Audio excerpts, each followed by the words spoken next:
Não, e tem um negócio interessante que é o sistema, né? Onde tu está inserido, um Congresso Nacional que hoje vive de PIX, não vive de ideias, não vive. O partido não existe mais. Hoje é um monte de pessoa num partido, não tem mais filosofia partidária. Eu defendo esquerda, direita, não tem problema de defender. Eu acho que a gente tem que conviver com dois lá. Mas o negócio é PIX. Tem PIX, tem que ter emenda parlamentar para mim votar. Perdeu-se o cerne. E o cerne é que comanda o país, infelizmente, o Congresso Nacional, né? Exato. Eu concordo com o senhor que essa é a maior esse é o maior problema do Brasil. O centrão, que é esse tipo de política amorfa, sem forma, que não tem lado, ou seja, esse monte de partido, vou dar os nomes aqui, União Brasil, PP, Republicanos, MDB, PSD, que são eles estavam no governo do Bolsonaro, agora estão no governo do Lula na maior tranquilidade. Eles são situação e oposição ao mesmo tempo, porque a única coisa que interessa é a verba, é a grana. É. Essa gente é o verdadeiro câncer. Aí o nosso ouvinte pode falar, não, o verdadeiro câncer é a esquerda. Assim, a esquerda é um problema, é o meu adversário natural. Mas Sim. numa democracia no mundo inteiro, existe a esquerda, existe o campo da direita. É. Existe. Eu, E você vai ter, vamos dizer, nuances entre cada um, mais à esquerda aqui, uma centro-esquerda, uma centro-direita, uma extrema-esquerda, uma extrema-direita, normal, é da vida. Agora, centrão, que é um político que é. não tem posição, isso só tem no Brasil. Isso é uma criação brasileira, isso é uma jabuticaba. É. E essa jabuticaba tem que acabar. Esta é a maior anomalia da nossa política. É isso que faz com que o Brasil seja muito, muito atrasado. Porque ninguém consegue governar, ninguém consegue andar com nenhuma agenda. A agenda que anda é sempre uma agenda de roubalheira e corrupção. E é por isso que o Brasil está quebrado. E esses são os nossos maiores inimigos. Só que, assim, eu vou te falar, assim, eu estou muito animado com a minha pré-candidatura, eu estou muito animado com os números, estou muito animado com a ideia de que nós podemos bater o Flávio Bolsonaro no primeiro turno e ir para o segundo turno derrotar o Lula. Agora, o brasileiro, tá? E eu tô aqui, assim, para arrumar briga com o eleitor também. O brasileiro, ele gosta de se apaixonar por ladrão. É muito difícil, é muito difícil. A gente tá falando aqui de um povo que insiste em errar. A insistência no erro é um negócio que não se altera. Então, é difícil. Nós vamos ter que lutar muito. Houve uma pesquisa semana passada, não sei se foi da Veja, perguntando se conhecia algum nome de senador ou deputado e a população não sabe, mas sabe o nome dos influencers. Deolane, por exemplo, sabe o número dos caras do Big Brother, mas não sabe o nome do deputado ou do senador. Realmente o desconhecimento, eu acho que a palavra certa não é isso, desconhecimento é desinteresse pela política, acaba a gente buscando outras alternativas, não sei, cortinas de fumaça para acontecer isso. Mas o Renan Santos percebeu que poderia ter uma brecha dentro desse viés. Eu estou te falando assim porque o motivo da minha iniciar essa entrevista contigo foi de um jovem de 19 anos que disse, tio Fábio, ele me chama, eu precisava, eu queria que tu conhecesse o Renan Santos, porque é um cara que eu estou vendo nas redes sociais. Aí nós começamos falando um pouquinho de política, eu nem sabia que ele tinha interesse na política. E eu percebi que nós temos uma lacuna aí, gigante, entre um eleitorado que está iniciando na sua primeira votação, até os 25, 28 anos, que eles têm uma lacuna de descobrir quem é o melhor candidato para ele. E nisso tu entrou num foco, tentar trabalhar nesse assunto. Como é que está sendo por que tu decidiste ser candidato? Porque aí tu passa de ser de um movimento que andava em paralelo ao processo político para ser o centro como candidato a presidente da República por um partido novo, sem representação no Congresso Nacional. Como é que o Renan Santos identificou que isso era uma brecha e como vocês estão fazendo para que você, o seu discurso, a sua meta de trabalho seja divulgada isso para esse público? Eu falo jovens, mulheres e crianças que querem daqui a pouco descobrir que a política tem coisa boa. Eu não pensei pela brecha, eu apenas sou uma pessoa muito ambiciosa. Eu sou o mais ambicioso de todos os candidatos ou pré-candidatos. Simplesmente porque eu acho que o meu projeto é melhor do que o deles. Eu estudei, não apenas eu, mas o meu grupo, nós estudamos muito mais do que eles. Nós publicamos 6 livros de propostas, que é o livro amarelo. Vou publicar agora um compilado deles para a eleição, que será meu plano de governo, que é de longe o mais complexo, que trata do maior número de assuntos. Eu abordo todos os assuntos do Brasil sem medo de ser feliz, no sentido de que eu vou no Nordeste, eu vou falar dos problemas do Nordeste para os nordestinos, sabendo que eu vou desagradar muita gente, mas não tô ligando. Também vou aí no Sul, vou falar de como boa parte do eleitor mais velho sulista é apaixonado pelo Bolsonaro e como o Bolsonaro só usou eles durante as eleições. E se eles ficarem bravos, paciência, é da vida. Ou seja, ao ser brutalmente honesto, um eleitor e apresentar respostas para os problemas, as pessoas me levam mais a sério. E é isso que aconteceu. As pessoas que me conhecem tendem a me levar mais a sério do que as pessoas que conhecem profundamente um Flávio Bolsonaro ou mesmo o Lula. Sim. E entre os mais jovens, em que as pessoas estão formando agora a sua decisão e não estão apaixonadas por essas gangues políticas que estão presentes aí, isso é muito inspirador. As pessoas falam, poxa, há alguém que está querendo fazer um jogo completamente diferente, alguém que não tem escândalo de corrupção nas costas, alguém que fala dos meus problemas de maneira clara. Então eu Sim. abordo os problemas econômicos, sociais, políticos de uma maneira muito sincera, e acho que isso faz diferença. Pois para te fazer entrevista, eu olhando teus vídeos, tá? Depois eu quero entrar nas questões do Rio Grande do Sul, tá? Mas Claro. assim, você foi no Belém do Pará e falou mal das áreas de esgoto, de corvos, de que estavam lá na área onde foi a COP. Quem E dera fosse um corvo. um urubu, né? Era urubu. E houve uma menção de vereadores de lá dizendo que você não é bem-vindo. Tu disse que falar a verdade é uma coisa que choca e te expõe positivamente como negativa, é isso? Minha cabeça eu não ligo pro que falem de mim. Eu não dou absolutamente a mínima. Eu acho que a opinião de um vereador de Belém do Pará e nada para mim é a mesma coisa. Simplesmente porque é um vereador que aceita que as pessoas vivam naquele lixão, que é a favela dos Jurunas que eu visitei, é apenas um canalha, aquilo é um vagabundo. Então, são basicamente parasitas que estão vivendo da pobreza das pessoas. E aí eu fui e mostrei a realidade local, e que é muito engraçado isso, porque eu fui nessa favela, eu falei, aquilo parece um campo de guerra. E na verdade eu estava errado, né? Um campo de guerra é mais limpo do que aquilo. Né? Tinha mais cadáver lá, tanto que tinha só urubu do que num campo de guerra.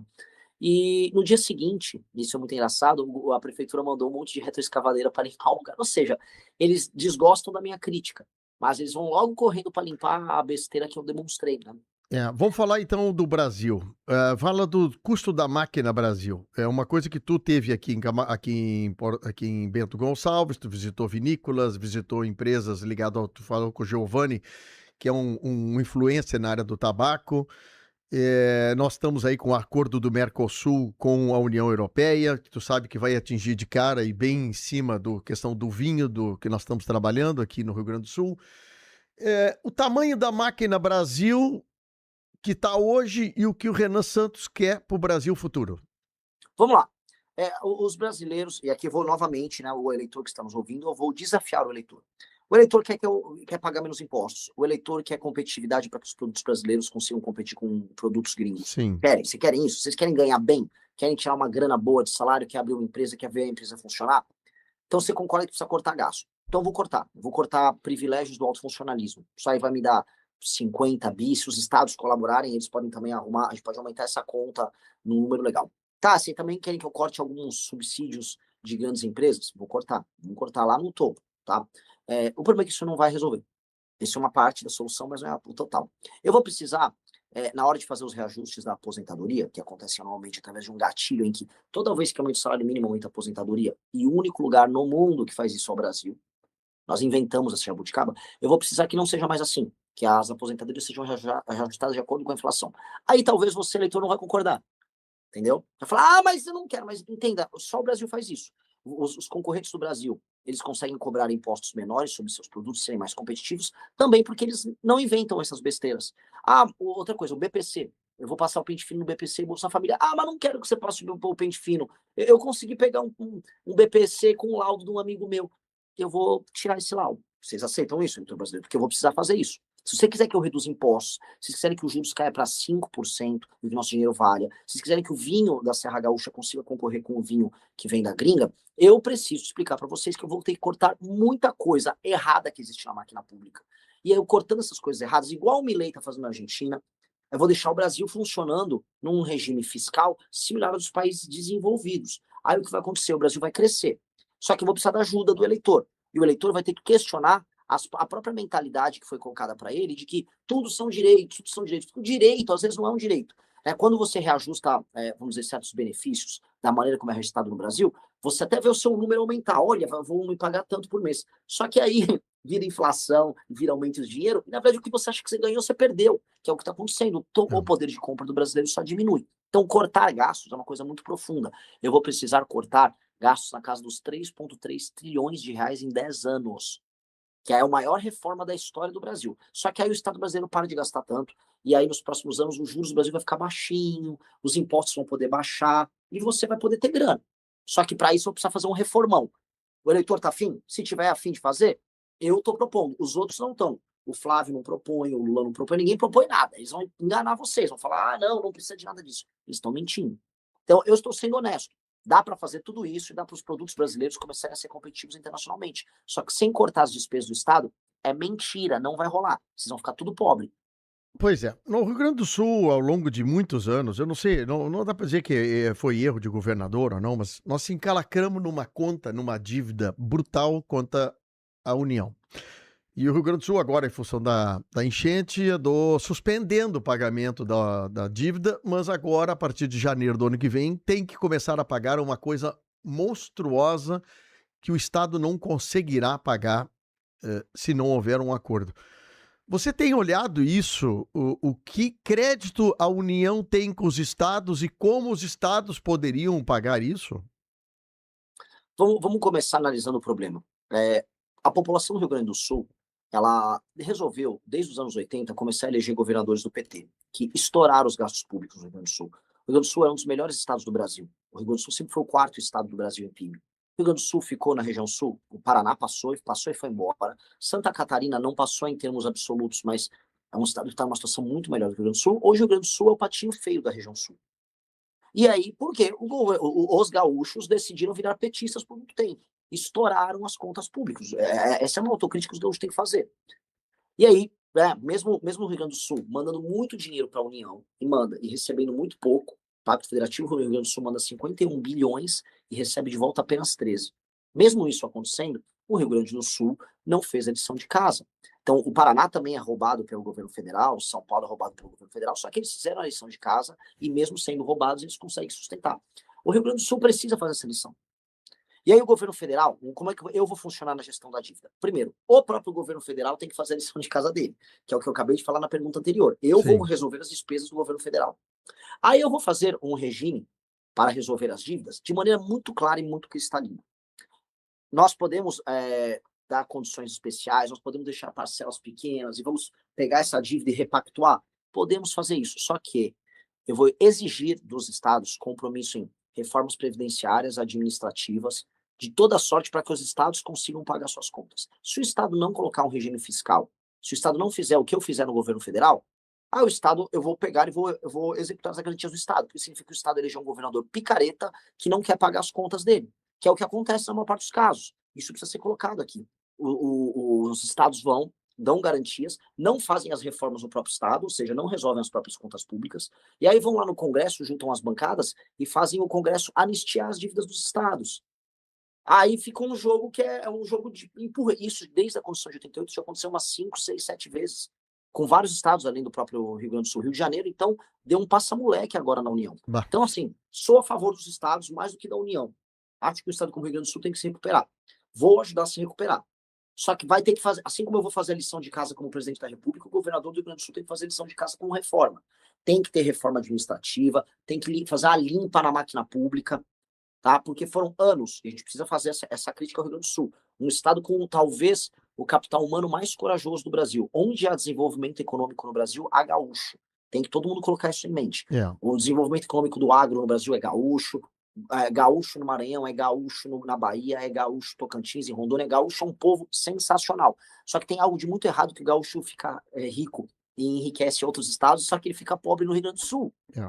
É uma pena, é uma pena. Agora nós estamos com a BR-116 aqui que liga Porto Alegre ao Porto de Rio Grande, que é o único porto que nós temos aqui, com obras hoje paralisadas por falta de dinheiro, e nós estamos aí com as obras aí sendo definhadas cada dia que passa. Renan, uma coisa que tu trabalha também no teu pensamento é a questão da legislação penal, tu fala sobre facções e tu faz um discurso de que o Brasil ou encara esse assunto de frente ou o Brasil não muda. Fala um pouco sobre isso. O pior, eu vou até alterar a sua fala, se me permitir, ou o Brasil encara esse problema ou ele vai mudar definitivamente para um narco-estado, ou a gente vai virar o que hoje é o México. Nós estamos se encaminhando para virar uma espécie de um México, para virar o que a Colômbia tinha se tornado, o que o Salvador era, o que Honduras é. que é um narco-estado, é um país controlado por gangues, com um pedaço do território judiciário controlado por gangues. Quem está nos ouvindo precisa entender, isso já acontece. Tá? Em São Paulo, né? O poderoso estado de São Paulo, o Porto de Santos, toda a região da Baixada Santista e um pedaço importante do interior é do PCC. O PCC tem empresas no mercado financeiro, o PCC tem distribuidor de combustível, isso está acontecendo. É. Se o Estado brasileiro não destruir o PCC vai virar o Estado brasileiro.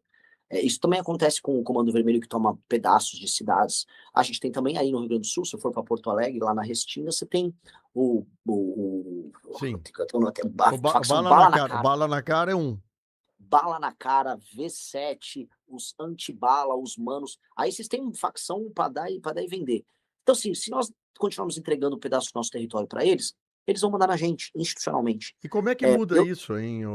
Como é que muda? Nós temos uma legislação fraquinha e um Congresso também já parte comprometida com isso, não? Exato. Olha, eu não sei se está acompanhando o caso no Rio Grande do Rio de Janeiro. Sim. Márcio Canella é claramente envolvido com o Comando Vermelho. Ele seria candidato ao Senado apoiado pelo Flávio Bolsonaro. O Bacelar, que seria o governador da direita, apoiado pelo Flávio Bolsonaro, ele era um operador político do Comando Vermelho no Rio de Janeiro. Ele era operador junto ao TH Joias, que era membro aberto, público, do Comando Vermelho. O Comando Vermelho já é dono do Rio de Janeiro, junto com grupos políticos. Isso já está acontecendo, o Rio de Janeiro já está na mão.